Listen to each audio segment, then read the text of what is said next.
Welcome to A1 TV Telugu news. నేను భువన. Details చూద్దాం. కడప జిల్లా ప్రొద్దుటూరులో నిర్వహించిన 100 కోట్ల రూపాయల మున్సిపల్ బడ్జెట్ సమావేశం ప్రజాస్వామ్యానికి సవాల్గా మారిందని కాంగ్రెస్ పార్టీ ఇన్ఛార్జ్ ఇర్ఫాన్ బాషా విమర్శించారు. మున్సిపల్ కౌన్సిల్ సమావేశ మందిరంలో ఆయన విలేకరులతో మాట్లాడుతూ కీలక బడ్జెట్ సమావేశాన్ని కేవలం కొద్ది నిమిషాల్లో ముగించడం వెనుక రాజకీయ ఆంతర్యం ఉందన్నారు.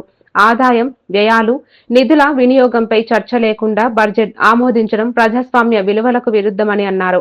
మున్సిపాలిటీని కుటుంబ ఆస్తిలా భావిస్తున్నారని తీవ్ర ఆరోపణలు చేశారు.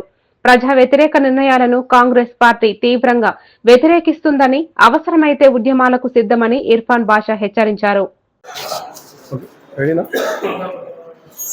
అందరికి నమస్కారం. ఈరోజు మున్సిపల్ కౌన్సిల్ ప్రత్యేక సమావేశం 10:30కు షెడ్యూల్ చేశారు. ఈరోజు ఎంత విచిత్రంగా ఎంత తొందరగా అయిపోయేశారంటే చైర్పర్సన్ గారు వచ్చి కూర్చున్న లోపే ఆమోదం అని చెప్పి వెళ్ళిపోయినారు. ఇదేమన్నా కుటుంబ వ్యవహారమా? ఇదేమన్నా కుటుంబ వ్యాపారమా?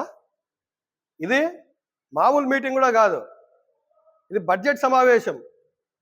హఠాగుట్టిన కేవలం 2 నిమిషాల్లోనే, మామూలుగా 10:30 మీటింగ్ అంటే 11:30 కూడా జరిగిన రోజులు ఉన్నాయి, 12కు జరిగిన రోజులు కూడా ఉన్నాయి. కానీ ఈరోజు ఇవన్నీ ప్రశ్నలు ఉత్పన్నమవుతాయని వీళ్ళు దీన్ని తప్పించుకోవాలనే ఉద్దేశంతో సభలు నిర్వహించకూడదు, డిస్కషన్లు జరగకూడదు, కేవలం రాజకీయ దురుద్దేశంతో ప్రొద్దుటూరు ప్రజల దృష్టిని మళ్లించడానికి, ఇక్కడ జరిగిన వాస్తవాలు ప్రజలకు తెలియజేయకుండా ఉండడానికి ఇవన్నీ చేస్తున్నారని చెప్పి మేము ఈ సందర్భంగా తెలియజేస్తా ఉన్నాము. ప్రజలందరూ గమనించాలా, ప్రజలందరూ గమనించండి. మీరు కేవలం దాట వేసే పనులేదు వీళ్ళు చేస్తున్నారు. కానీ పురపాలక సంఘానికి కానీ ప్రొద్దుటూరు పట్టణానికి కానీ అభివృద్ధి చేస్తామనే ఆకాంక్ష అయితే వీళ్ళకి లేదు. మీరు గమనించి సరైన నిర్ణయం మీరు తీసుకోవాలని చెప్పి